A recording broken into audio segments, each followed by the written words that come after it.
All right, folks, today we're going to be talking about stoichiometry. We're going to be doing a couple different kinds of stoichiometry. We're going to start out with the basics, then we'll start to get a little bit more complicated. So, stoichiometry is a really powerful type of calculation that lets you figure out amounts of stuff in a chemical reaction. So, you might remember, or you might be able to, I sure hope so, balance a chemical reaction. And remember, we get those coefficients out front, and they tell us the relative amounts of each participant in a chemical reaction. So, what we can do with stoichiometry is if we're given the reactant amounts, we can predict the amount of product that we're going to get. Or if we want to make a certain amount of product, we can use stoichiometry to get a ballpark or of how many, the amount of reactant we need. So it's about the how much of chemistry. And there's a couple different subtypes of stoichiometry that we're going to talk about in Chem 20. They all kind of work the same way, and they all hinge on your ability to write balanced chemical equations. In my opinion, that's probably the hardest thing. Balancing chemical equations shouldn't be difficult, but we've been doing balancing all year. You did a lot of balancing in Science 10. So this part of the question is, this is where a lot of people screw up. Second part is we have to get our amounts into moles. So yeah, there might be a question where they straight up give you moles. That's actually where we're going to start. But there are other versions of stoichiometry where, for example, they might give you a grams measurement. They might say, oh, how many grams of iron do you need in order to make, 75 grams of rust? Or how much sodium metal can you get out of sodium chloride, of maybe 1,000 grams of sodium chloride? So they can give you can go from grams to moles, and then at the end of the question, you'll go back to grams. So all of the reaction math goes through moles. And the reason why is because moles are the chemical amount. So all of our balanced equations, we don't balance equations with grams. We balance them with moles. So we write our balanced equation, we convert whatever we have into moles. Today, this first video, everything's going to be in moles to begin with, so we don't have to do that conversion. So the first thing we're going to be kind of trying out is just an easy mode version of example of this.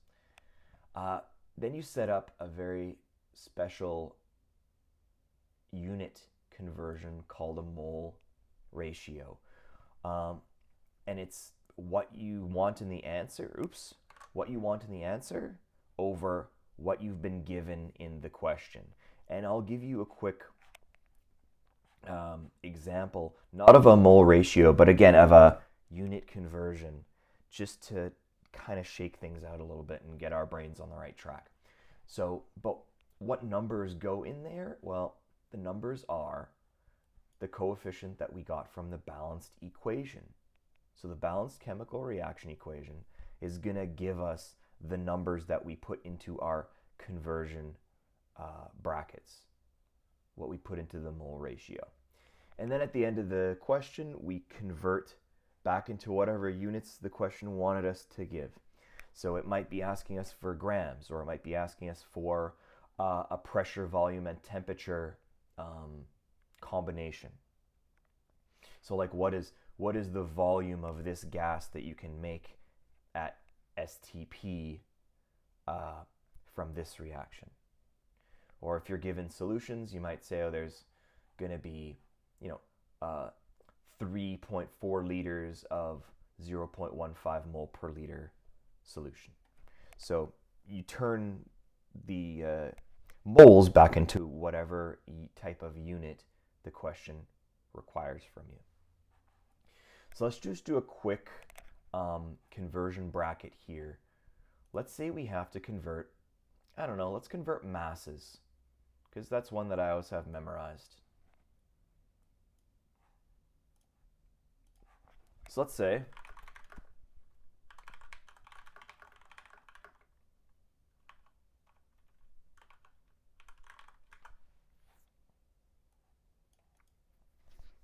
how many kilograms do we have are there in 24.5 pounds? Okay, so we right away know our given. Given is the chemical, or in this case, unit, and you're going to see that chemicals can be like the formula for a specific chemical like ammonia being NH3, that can be used as a unit. But I'm getting ahead of myself. So how many kilograms are there in 24.5 pounds? Okay, so that's our given. And what are they asking us for? They're asking us for kilograms. So that's my required, that's my given. Or that's my wanted, that's my given. So in order to find out how many kilograms there are in 24.5 pounds, we need to be aware of the exchange rate for 1 kilogram or 1 pound. And so the exchange rate from pounds to kilograms is 1 pound equals 454 grams. Or I could even say, oops, I shouldn't use a slash, or 0.454 kilograms. And I'll put an equal sign there, that we can use any of them. So how do we convert 24.5 pounds into kilograms? Okay, you could probably just ask Siri or Google, but we're not going to do that. I'm going to write down the amount that I was given in the question. 24.5 pounds. I'm going to open up a conversion bracket. And then I'm going to write an equal sign. And I know that the unit that my answer should be in is kilograms. So I'm going to write kg over here. By doing that, I know that the unit in my starting is pounds. I'm going to have to cancel that out. And my unit in the answer is kilograms. So I need to bring that in. I need to get that into my equation somehow. And the real brain work here, the real heavy lifting that your brain has to do is figuring out what goes in here. So if we want to cancel out a unit, we put it on the bottom. So I'm going to write 1 pound on the bottom. And I need to bring in kilograms, so I'm going to write 0.454 kilograms up top.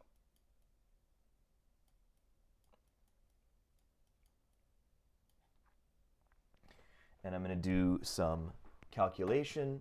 So whenever you're dealing with a bracket like this, you multiply by the top and then you divide by the bottom. So pretty simple math, although people still get it wrong. So I've done my little bit of math and I get 11.1 kilograms. I know it's 11.123, but we only have 3 significant digits in our question. So that's kind of as far as we're able to go. So let's do some actual stoichiometry. And now that I see this, I'm going to put a 9.0 there just to kind of clean things up a touch. Okay, so let's look at this chemical reaction equation here. 3H2 plus 2N2 makes 2NH3. This is how to make ammonia from hydrogen gas and nitrogen gas. Okay. So this is already a balanced chemical equation. So this is the easiest possible type of stoichiometry question that we're going to give you. So it's already been pre-balanced. Everything's been pretty much finished. All we have to do is use the mole ratio.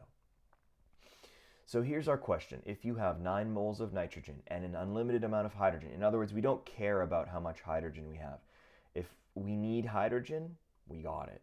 So we don't need to worry about that. How much ammonia can we make?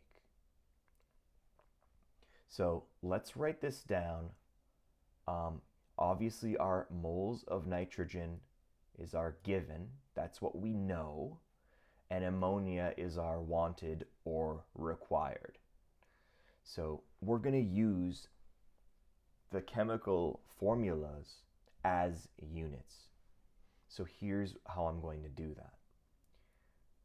I'm going to say 9.0, the number that we got, moles of N2 gas. I'm going to set up a conversion bracket, and I know that the answer is going to be in moles of ammonia. How do I know that? Because the question is asking me about ammonia. So my answer is going to be telling them about ammonia, if that makes sense. So then we get in here, we get to our conversion bracket, and we need to figure out what the deal is. What do we put in here? So we care about nitrogen, so I'm going to box that like so. And we care about ammonia. So I'll box that like so. How do I arrange these two things in my conversion bracket? Well, I'm sure a lot of you kind of get what's going on already. Some of you might not. We want to get rid of N2 as a unit. So I'm going to put 1 mole N2. Where am I getting the 1? Remember, when there's nothing written for a balance, there's an implicit or automatic 1 there. Now, the only other place I can put the ammonia is up here. So I'm going to say 2 mole of NH3 gas. Notice that I'm being very conscientious and I'm writing down all the units and the chemicals and the states. If you just write 9 times 2, that's not going to be marks. And if you write 18 moles and you don't tell me what chemical you're talking about, you're not going to get the marks. So you can't just copy numbers from backs of books and stuff like that. It's not going to work. However, let's do our unit cancellation. So moles of N2 cancels out with moles of N2. The only units that survive are moles of NH3. And hey, that's exactly what the question is asking us. So we're doing it right. Now we just have to multiply 9 times 2 moles NH3. 9 times 2 is 18 moles of NH3. And then just to be nice and tidy and give an answer, because that's not quite enough, you can make 18 moles of ammonia. A nice declarative statement. This is a complete question for this question in stoichiometry. It's a complete answer.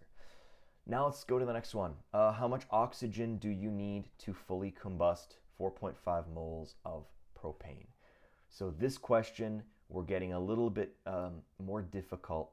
You have to actually write the equation for the reaction down and then balance it, and then we'll do the mole ratio business. Okay, so propane is C3H8.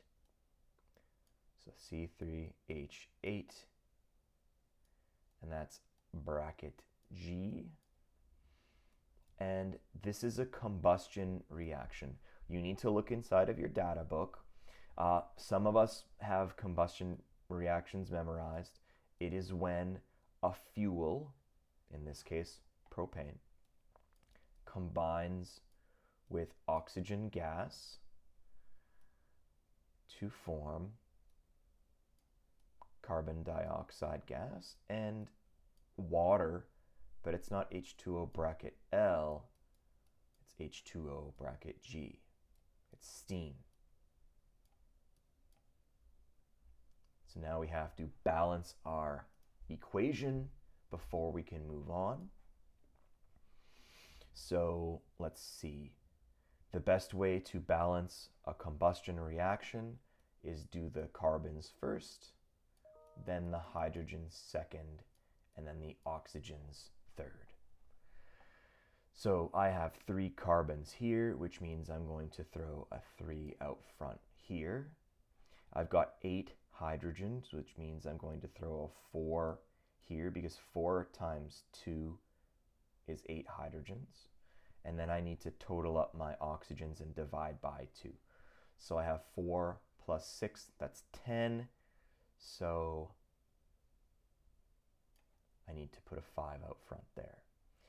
So I've got my balanced chemical reaction equation.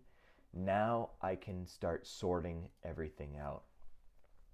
So it says, how much oxygen do I need? Okay, that's my required. That's what the question is asking me about.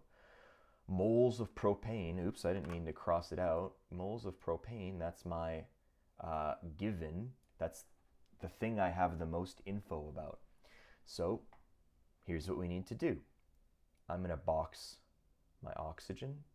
That's my required. I'm going to box my propane. That's my given. And I'm going to write out the amount of propane that was in the question. So 4.5 mole C3H8 bracket G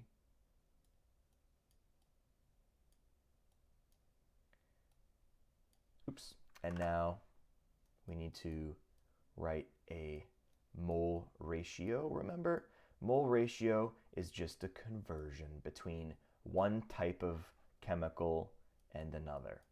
And we know that our answer, since they asked how much oxygen, should be moles of O2 gas, oxygen.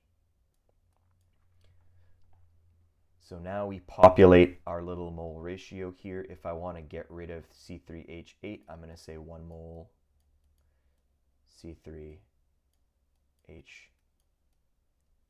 bracket G on the bottom, and I will say 5 mole of O2 up top. So we've set up our mole ratio. Really not any more difficult than that. We cancel out moles of C3H8. The only unit that survives getting crossed out is moles of O2, and that's got to be in the answer, so that's literally the point. Now I have to do a little bit of math. So 4.5 times 5 is 22.5. That's, let's see, 22.5 moles of O2. We look here and we have only 2 significant digits, which means I'm going to need to turn this into a number that has 2 sig digs. So I will round it to 23 moles of oxygen. So again, the unit that's in the answer is on top. The unit that you're given is on the bottom. You convert from given to required. So last example for this video, a solution containing a certain 6.25 moles of aluminum sulfate is combined with excess calcium nitrate. When you see excess, it means so much calcium nitrate that it doesn't matter. So we don't actually care about, we're not going to run out of calcium nitrate. In another video, I'll be showing you and talking about the concept of excess and limiting, and it'll make sense. So remember that chemicals combine in certain amounts. I need 3 moles of hydrogen for every 1 mole of nitrogen in order to make 2 moles of ammonia. What if I have 1 mole of nitrogen, but I only have 2 moles of hydrogen? I'm going to run out of hydrogen before I can get 2 moles of NH3. So anyways, let's take a look at this reaction. So aluminum sulfate, Al2SO4, 3. And I guess that's a solution, so I'll write her down as aqueous. You need to be able to turn these names, these words, into chemical formulas. There's no two ways about it. That's a required skill from Science 10. So read carefully. Sulfate is not the same as sulfite, and it's for sure not the same as sulfide. But some people still don't pay attention. They rush through stuff. That's going to bite you, so make sure you read those carefully. Combined with calcium nitrate. Okay, calcium nitrate is going to be, calcium is a +2 ion, so, and nitrate is a -1, so it'll be CaNO3 in brackets 2. And let's just say that that is a solution as well. So it's going to be aqueous. We have to predict the products. We look here, this is going to be a double replacement reaction. So I'm going to have my aluminums, those are Al3 pluses. Those are hooking up with my nitrates, which are NO3 -1. So that means I'm going to have Al bracket NO3. And I need 3 -1s to counteract a +3. And our calciums are +2 ions. Sulfates are -2 ions. So calcium sulfate is just going to be CaSO4. As far as units go, or states rather, all nitrates are soluble. Calcium sulfate is actually not terribly soluble in water, so we're going to write it down as a bracket S. Now we have to figure out how much of each we have. So what I have to put in front of each of these, how to balance this reaction. Easier than you think. I look at my NO3s. I have 2 here and I have 3 here. That means that my magic number for nitrates is going to be the lowest common multiple. So that's 2 times 3. So I need to multiply this molecule by something in order to get 6 nitrates, which would be a 2. 2 times 3 nitrates is 6 NO3s. And I've got 2 nitrates here, so 3 times 2 is 6 nitrates. I like to balance those wonky polyatomics first. Now we just have to look for the other components of this reaction. So here there are 3 calciums, but there's only 1 calcium here, so I'm going to put a 3 up front in the coefficient. Now I've got, let's see, 3 calciums, that's good. I've got 6 nitrate, that's good. Now I have 3 SO4, and hey look, I've already got 3 SO4 here. So just to check the aluminum, that's the last thing, I have 2 Al on this side, and I have 2 Al on this side. So this guy's balanced now, we're good. So you have to write the chemical equation, balance it. Now we're going to do the mole ratio business. So we have 6.25 mole, and then the name of the chemical that I care about, Al2SO43, aluminum sulfate. And that's bracket AQ. Now we set up our conversion. Oops, that's awful. Looks like a little seagull. And our answer is going to be in moles. And they say how much calcium sulfate. Okay, so moles of CaSO4.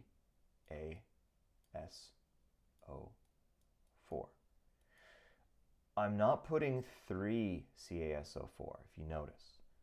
Nor did I put moles of 5O2 up here.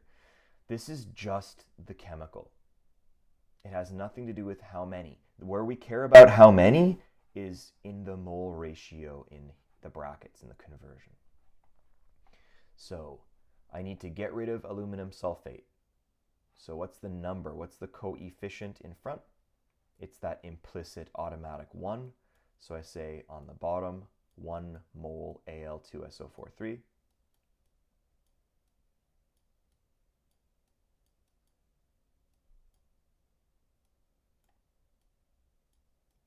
And that's aqueous. And then calcium sulfate. Okay, so what's the coefficient of calcium sulfate? It's a 3, so 3 mole CaSO4.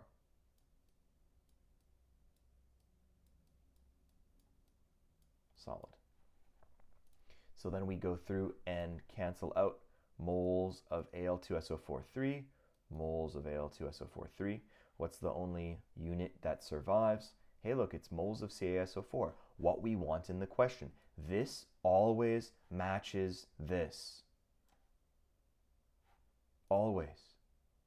If you're ever confused about, hey, how do I put these in there? Just look at where they are. Your answer is always going to contain what's on top, and you're always going to cancel out what's on the bottom. Now I just have to do the math, so I have to do some multiplication. So 6.25 times 3 is 18.75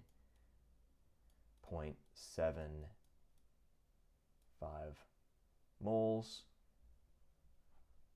and we only get 3 sig digs, so 18.75 is going to turn into 18.8 moles of calcium sulfate.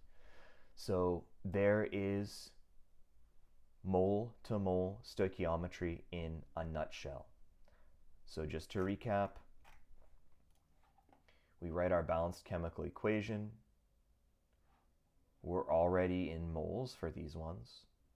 We use the mole ratio where the chemical in the answer will be on the top of our fraction, and the chemical we are given that we're trying to cancel out is on the bottom of the fraction. Then we can turn it back into whatever units we need. And for mole to mole stoichiometry, you start with moles, you end with moles, you're done.